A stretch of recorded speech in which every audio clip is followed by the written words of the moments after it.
Welcome to WDEX, the Wired Differently Experience. Wired Differently Experience. My name is Todd Saylor, and yes, I am the author of the book, The Brand, and the Attitudinal Disorder Wired Differently.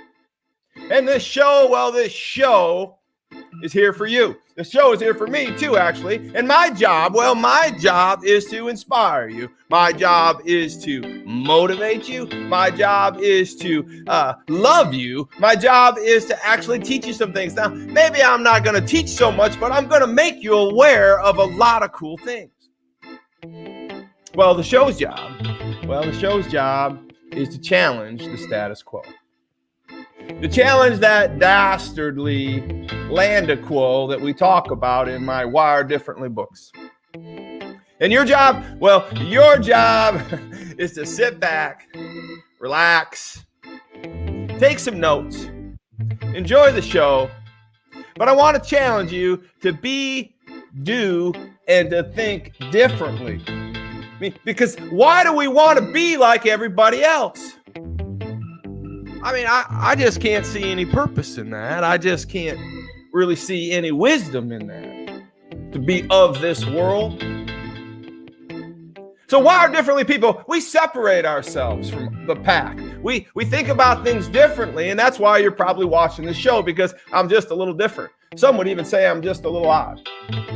But today's title of the message is called The Scary Part 2, The Secret of. And I wanted to remind you that last week we went over the 5 R's to rescue you from a scary. And then this week we're going to talk about the only 3 types of scary. But before we get into the scary, before we get into the teaching part of this, before we get into the, the lesson, if you will, I got to tell you a story. I love to tell stories. And this one's a particularly favorite story of mine, and it means a lot to me. It's about my friend Rick D. Mann.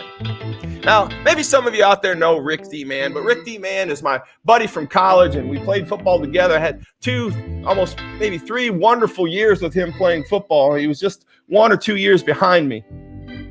I love Rick D. Mann to this day, and you can't really say his name without his middle initial because it's just almost like the D train. He was just an amazing 6'5", 260 pounds of locomotive amazement, right?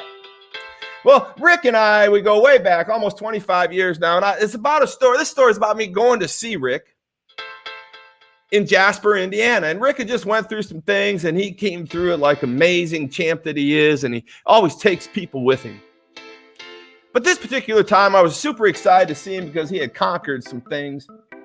And as I drove up to his parking lot, I drove up to his beautiful home. It's a beautiful home situated on like a half acre or something, and it had yard to each side of the house, big brick in the front, and I hadn't seen it. This is the first time I'd seen this house, and it was just wonder. It was this beautiful, super successful man and wife, Susan. And here's the thing. As I rolled up there, Rick was out there kind of pulling in, and he was just waiting on me, his arms wide open, and he was just so excited to see me, and I was excited to see him. And it's just, it's a love affair. I love Rick Mann. It's okay to love a man. You need to love people. But the story really isn't about the love story for me and Rick Mann, but the story is about his dog. Now, you're kind of saying, Todd, you lost your mind. Well, I'm not really lost my mind. I'm just going to tell you the story because we got to teach some things here. And the dog and Rick D. Mann taught me some things that day. So as I rallied around Rick Mann, I gave him a hug. He gave me a hug, and we were high-fiving, and Rick made it. He does this noise, and everybody in the whole block can hear him, right? And the dog got to going crazy, and the dog in the backyard is running circles. Loop,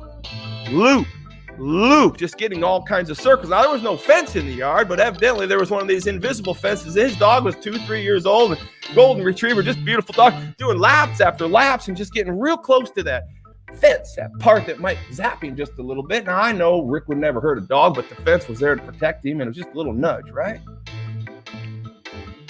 But this dog was just incessant in its loops. And Rick was laughing about it, and I was laughing about it. got to laughing. I said, Rick, that dog ever do this many laps? He goes, well, Todd, I'm not so sure. I said, Rick, that dog ever get out of that fence like that? He goes, no, never really has, Todd. I said, well, Rick, that dog's really excited. He laughed and I laughed, and all of a sudden I give Rick a final embrace, and we were going to walk into the house, and I took my eyes off that beautiful golden retriever, Labrador retriever, and I hear this in the background. Yo, yo, yo, yay. And I looked over, and that dog had done a solo roll, popped up like nothing ever had happened. It came running at Rick D. Man as hard as it could run. This dog was at a full gallop, and Rick turned around, and he was laughing as big as he is. He held his arms out, and that dog leapt 5 feet up in the air and landed in Rick's arms ever so gently. Rick caught that dog like any touchdown catch I ever did see him make in my life. He caught a 125-pound football, throwing froth and lather and everything. Everybody was happy, and it was just a beautiful moment. And I thought to me, it occurred to me at that moment that Rick D. Man was his master. And that dog was doing these laps, right? Testing his scary. The dog was testing the buzz, the little rattle, the little noise in his ear. The dog was testing his energy. He was testing his willpower. He was testing the amount of effort he was going to make to sacrifice himself if he ever was going to get to his master. And he saw his master celebrating in the front yard with another human being that was very happy. And he must have been a cool dude because he was loving on my master, Rick, man. And he wanted to be there with his master. The dog couldn't take it any longer until he finally tested his final lap, and he busted through that invisible fence. You see, the dog risked the pain for the reward. He risked the tolerance. He risked everything because he couldn't take it anymore. He wanted to be with his master in the most awesome, most purposeful way. He wanted to be with his master and celebrating and being joyful, because the joy on the other side of the fence was so much better than being away from his master. And so as we move into the scary of going bald, the metaphorical challenge I have of you facing your fears, the metaphorical challenge of you understanding of the risk and reward of what you're going to do to get what you want. Understanding that no matter what you do in life, it's going to take some fear conquering to get to where you want to go. How much do you love it? How much do you want it? How much do you want to jump into Rick D. Man's arms, all 260 pounds of awesomeness, sturdy leadership, beautiful, wonderful place to be? Where is that place for you? Well, and that's what I wanted to challenge you with the 5 hours. Last week, we talked about the 5 hours to rescue yourself, because we find ourselves scared. We find ourselves facing scary. And so one of the things we talked about is how we were going to deal with those. And I just want to take you back real quick and go over those. The 5 hours of your rescue. I want you to recite it. I want you to research it. I want you to own it. I want you to resolve it. I want you to release it.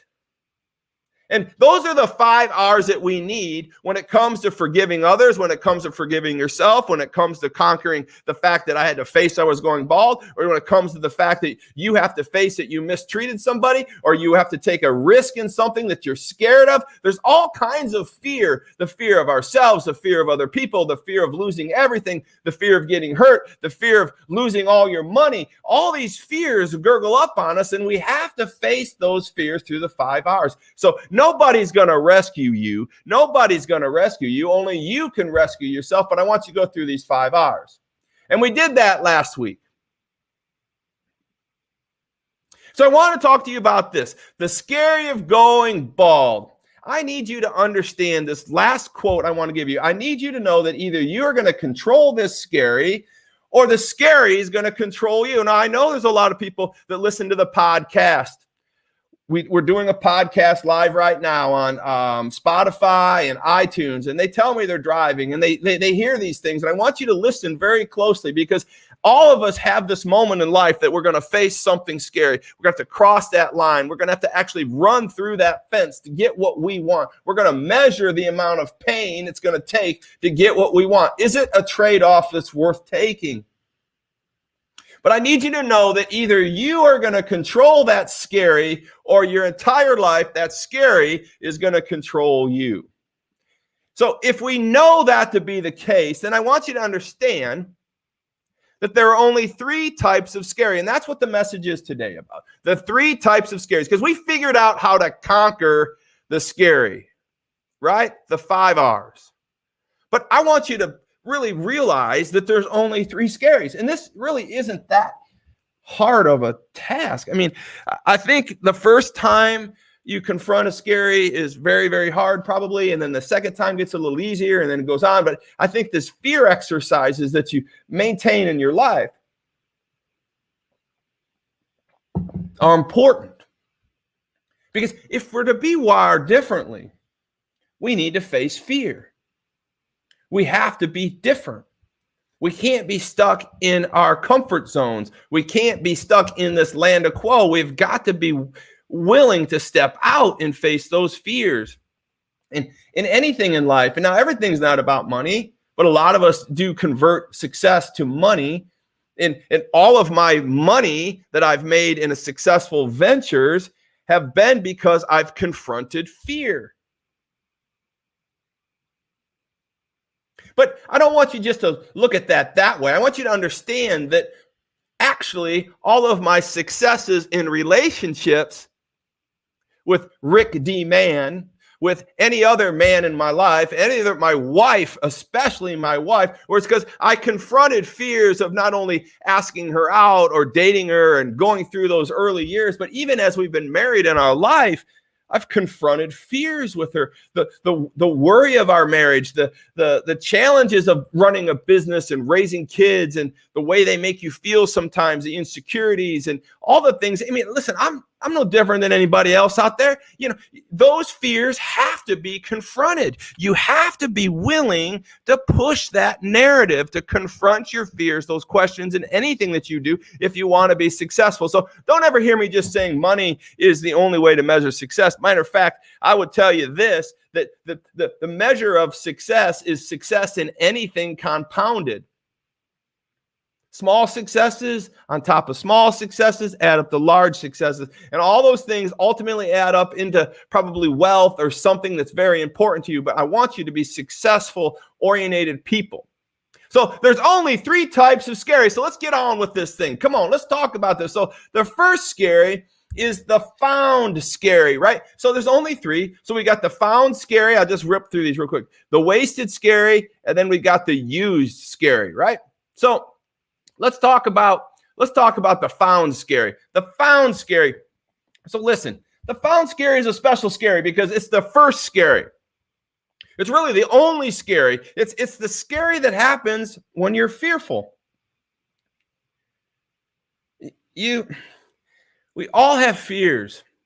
And if I could make them into maybe 2 categories, we have the found scary, which is the broad category, but then we have the found scary, because if you're looking for something, right, and you find it, then it's found. If you're looking for, let's say, buried treasures, and you find it, and it's scary to go into the vault, or it's scary to go into the tomb, or it's scary to go snorkeling down 100 feet to find the clues, right? That's a scary that you went looking for. You created your own scary, looking for a scary, because you know that scary would lead you to success. That's a good scary. But the other found scary of that category is the found scary that was taking us by surprise, is the found scary of a pandemic. The found scary of the fact that we can't work because we're in a pandemic. The found scary of an illness of your child or an illness of a loved one, you didn't go looking for that, right? You found it, but it was a surprise to you. And it's not something that you really wanted to or expected to deal with. So the found scary is to encounter is scary. And so every one of us has a fear. Every one of us has a scary. And every one of us is either going to go look for it to find it, or we're going to find it not looking for it. But those are the scary of the found scary that we have to confront with the 5 R's. So once we have the found scary, and I got a quote here: when you give a banquet, invite the poor, the crippled, and the lame, and the blind. Now, I put a little scripture in here because I thought it was unique as I started reading and studying on this is that what God challenges us to go look for scaries. He doesn't actually challenge us to just stumble on scaries. Now, God gives us all kinds of plans for us when we stumble on scaries, obviously to rely on him. But when he teaches us to go look for scaries in this scripture, he says, hey, if you're going to throw a party, if you're going to do it up, Todd, if you're going to have a good time, just don't invite the people that you're comfortable with. You know, the ones that are going to just say yes to everything you say, Todd. You know, you got those people that kind of gather around you and just make you feel good all the time. And you do it on purpose, Todd. You know you do. I want you to go out and invite some people that you're not comfortable with. Some people that are going to push you into the found scary. I get it. The found scary. I need you to do both. I need you to realize that you're going to find something someday, somehow, some way that you're not comfortable with, that you don't like, and you don't want to face it, but you're going to have to. And the other found scary I want you to know is I want you to go looking for your scary. I want you to go looking for your buried treasure. I want you to do what Luke says. I want you to invite people around you looking for their criticism, looking for their uninvited, unintentional, unscripted attitudinal disorder towards your narrative. We did a show a while back about feedback loops. Exactly what I'm talking about. Don't just get those people that say, hey, Todd, you're great. Hey, Todd, I did a Facebook quote on you. You're great. Hey, Todd, hey, you got to get out there and find the people that are going to push you.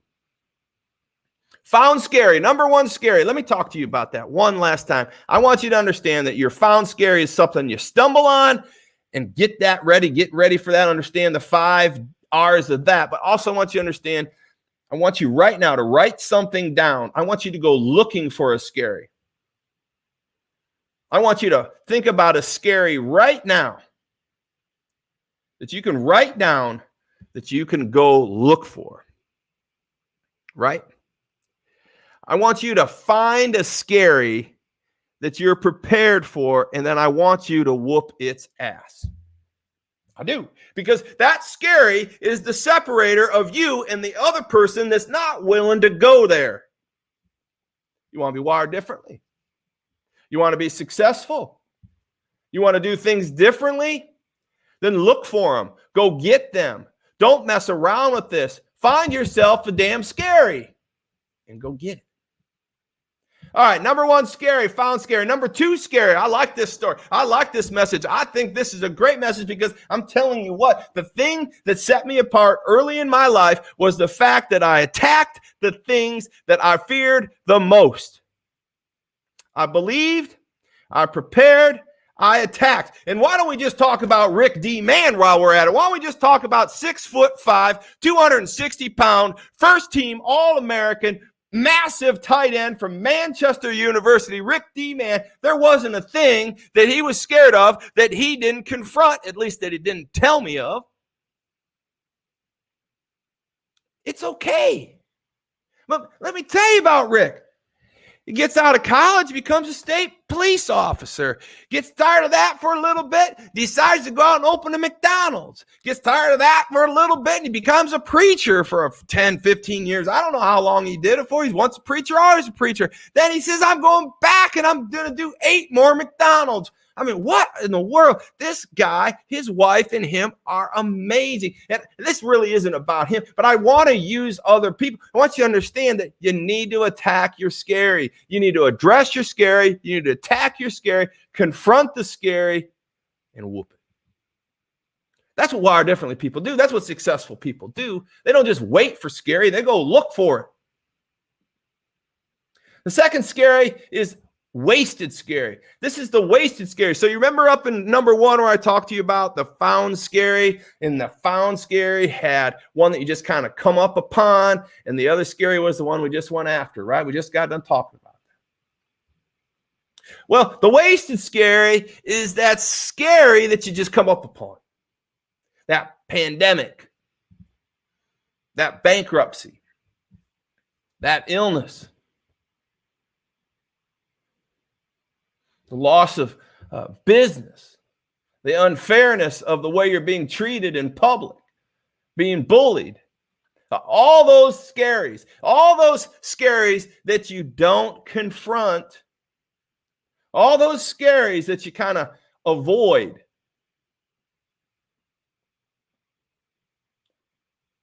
Are wasted scaries. Because you see, when we're thrust upon a scary, we're thrust upon a fear, instead of recoiling, running from it, or avoiding it, why not confront it? Even if it's a little thing, like talking to the utility guy on the phone because he makes no sense, but some people just don't want to talk to those people on the phone. They just don't want to confront the issue. They just keep paying the damn bill, and even though it's wrong, they just don't want to go through it because they don't want to be But guess what? That is what we would call a fear exercise. Get in there, have a conversation with the guy, the man, the person, and get your money back. I know it's a silly example, but not every fear has to be epic. You know? I mean, one of my earliest fears was speaking. I never wanted to be in front of a crowd. I just never wanted any of that. I mean, but I knew that if I could confront that fear, I could confront another fear and I could use it. But if I don't use it, then it's what we call a wasted scary. Chapter 5, I think, in Wired Differently, my original book, one of my biggest scaries was jumping from an airplane. And there's no reason to jump from a good airplane, right? I mean, I've heard that 100 times, right? But it just bothered me that other people could do it and I couldn't. And so one day I was out at Seviersville, Dollywood, and my daughter and I, my 2 daughters, I hadn't had Kara yet, and my 3rd daughter, I had Courtney and Kendra, and my wife and I were going through Dollywood. And just before we got to Dollywood, we saw this a bungee jump. And I was in that mood where I was just tired of being scared of that fear of heights, and I said, I'm going up that tower and I'm going to go all the way up there and I'm going to put that bungee cord on my foot. And then I'm going to just do a swan dive off that or something. And then I'm going to land and I'm not going to splat on the ground. It's going to be epic. And my daughter, Courtney, she was probably 10 years old. I'll move on to this story, but she's probably 10 years old. And she says, Dad, I do not want you to do that. And I said, honey, I've got to do it. And so I said, I'm going up there. She says, well, if I go up there, you got to go up there. I said, Courtney, you're not going up there with me. She said, Dad, I'm telling you, I don't want you to go up there. And if you go up there, I'm going up there with you. I said, well, honey, you can't put me in that position. I'm going up there. Follow me if you want. And that little girl of mine, my number 1 daughter, she followed me so closely. Her mom was screaming at me, don't you dare take your daughter up there. I'm like, baby, she's following me. I'm not, she's not going to go. She's not going to jump. She's just going to get up there and turn around. We got to the pay booth. I paid for myself. He says, does she want to go? And I said, nah, she's going to go back with her mom. She says, Dad, if you're jumping, I'm jumping. I said, Courtney, you're 10 years old. That's a couple hundred feet up there. I don't even know if I'm going to do it. She says, Dad, I don't want you jumping, but if you go, I said, all right, give her a ticket. I bought her a ticket. We must have walked up 100 flights. I don't know. It was the longest walk of my life. And my little daughter, I thought, man, would she just turn around and go back to her mom? Because even if I do land and live, I don't know if I'm going to live from what my wife is going to do to me, because my daughter is possibly stuck up on a scaffolding while I jump off of the balcony. Oh my gosh. So we got all the way to the top, and there was a guy up there, and he says, you look like you weigh about 190 pounds. And he gave me this, he kind of tested the rubber. He said, that'll hold you. And I'm like, what in the hell? I said, well, what about my daughter? He goes, she looks like she's about 60 pounds. I said, listen, man, my daughter, he goes, she'll be fine. I said, listen, I don't know if we're going to do this. And my little girl looked at me and she goes, Dad, if you jump, I'm jumping. And I looked right at that little kid, 10 years old, and her eyes were just a little bit watery, and my eyes were just a little bit watery. And this was a moment of Fear Master 101. Nick Wallenda 101. This is a Rick D. Man story of all Rick D. Man stories. Rick, this is what I did. This is exactly what I did. I looked right at my 10-year-old daughter, and I said, Courtney, you're going first. Because if I jump, and I leave you up here, I'm not going to live no matter what if I get down there at the bottom of this. And she goes, all right, Dad, I'm jumping. I said, oh, Lord have mercy. That little kid, they strapped her up. They put her on a buoy, and they walked this plank. And I looked right at her. I was crying like a baby. I'm like, what kind of father am I? What have I done? What have I created? What kind of human being? I said, Courtney, you can do this. And she looked at me, and she walked off that to the ledge of that whatever you want to call it, that ladder, the thing, the plank. She looked over at me with her beautiful little 10-year-old eyes, and she jumped while her eyeballs locked with me. Feet first. My little baby went down. And I watched her land and bounce and land, and she was screaming, and my wife was screaming, but she was safe. Now, I know that little girl experienced the fear, but I don't think it even measured the fear I have of me being a parent watching her tippy-toe off that unabashedly, daring me to go even further. I hooked up my bungee cord, and we wrapped it around my ankles, and I said, sir, what's the best way I can go off just to beat my 10-year-old? He goes, well, you're going to have to definitely do a swan dive. So I hooked up. I was scared out of my mind. I got to the edge and wanted to cry, and I just jumped off and did a swan dive, and I dropped down, didn't hit the pavement, popped back up, and unhooked myself. And well, let's just say it was a very quiet walk back to the car. I didn't prepare that story for this show, but listen, this is Fear Master 101. This is fear exercise. Now, I'm not telling anyone to go do that with their daughter, but listen, let me tell you something about my daughter, Courtney, right now. That kid is fearless to this day. She's taken on job after job. She has been by my side every moment through life. And this is nothing against Kendra, my amazing number 2 daughter. She was too young to jump off, and she didn't even know what was going on at that point. And of course, Kara came after all that. But I got to give a shout out to Courtney, because that's one of my favorite childhood stories of me being a child, raising a child. And yeah, we stayed married after that. But anyways, so here we are. That's fear. That's found scary. Now we're in wasted. So we didn't want to waste that scary. We didn't want to waste that moment. So Courtney and I built on that moment for, our whole life. See, Courtney's building on to this day. She's the number 1 car salesman in all of Sarasota, Florida right now for, who's she selling for? Mazda? She's got a beautiful son. She's had quite a bit of setbacks, but nothing brings her down. I don't know if it's because of that jump, but I do know because of that jump, both of us are not afraid to confront our scaries. Don't waste your scaries. Those pandemics, those financial crises, those things that go on in your life, those things that really scare you, that you're petrified of, the things that you don't know that you can face them. Take them on. And last but not least, I want to talk to you about the used scary. I want to talk to you about the used scary. So we've got the found scary, right? And that found scary leads us to the 2 other scaries. The found scary that we wanted and the found scary that we just come up upon. And then we had that whole idea of a wasted scary, where we had a scary that we possibly could have climbed a scaffolding and jumped off and bungee jumped, but we just kept on walking. I listened to my daughter and I said, well, if you're going to come up there, I'm not going to go up there with you, and we're just going to keep on walking.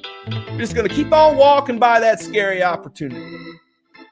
Me and my grandson Sailor play this game, just keep on walking. And we kind of walk like this, just kind of walking on by. Well, listen, if you're not going to face that scary, Courtney and I would have just walked on by. But we didn't want to waste that scary. So we climbed all the way up there. And we took that scary head on and we jumped. And thank God we did it. And thank God I had a 10-year-old braver than me. And now that wasted opportunity, that wasted scary, that wasted moment where we just would have walked away from, we wouldn't have confronted it. And I got to tell you, I love this story and I love how I'm using it. But we didn't waste it. We used it.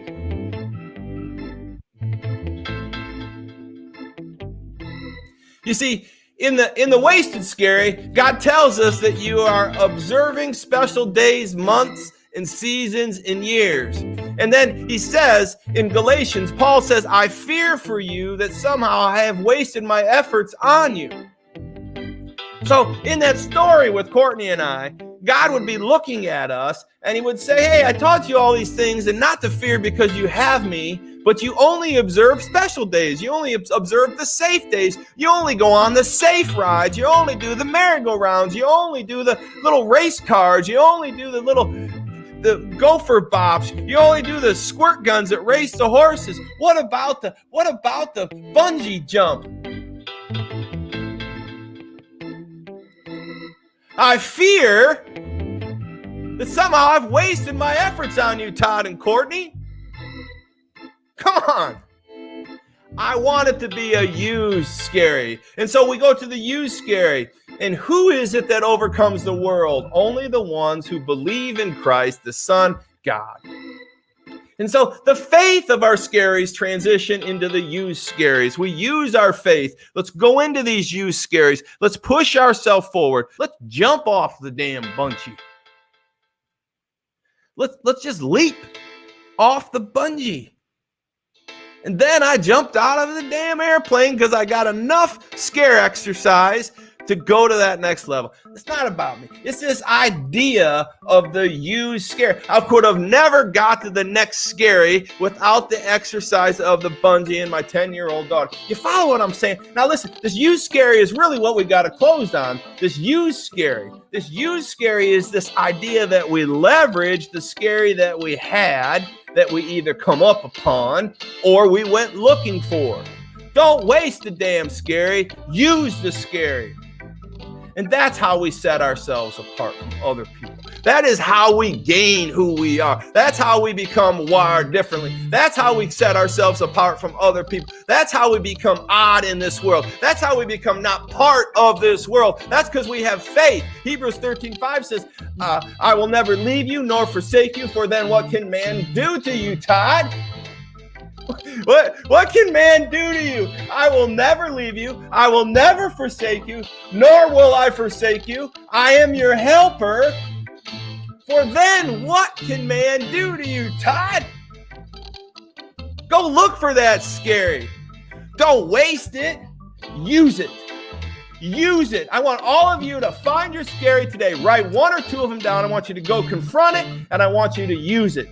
I want you to leverage it to the next scary. And I want you to get out from behind the walls in your houses. Get out from behind the rocks. Get out from behind the things that are telling you you're not good enough. Get out from behind the things that people are not challenging you and saying you're just too not enough. You just didn't try hard enough. All these things. Because the quote I want you to live with and the quote I want to leave you with is this. It's not just the efforts that you make, Courtney, Dawn, Sailor. It's the distances that you're willing to go.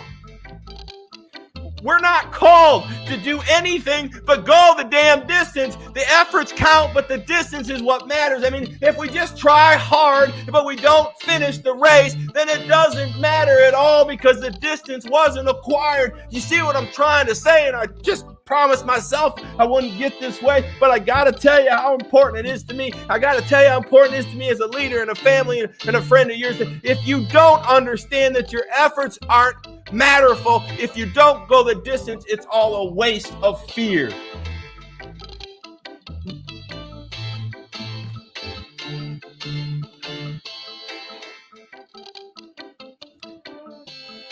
So that's what I have for you. Scary of Going Bald Part 2, The Secret of Confronting Your Fear. I want you to look for it. I don't want you to waste it. And I want you to use it. A great show. Let's do this thing called Life Together. Right at you, Courtney and Rick.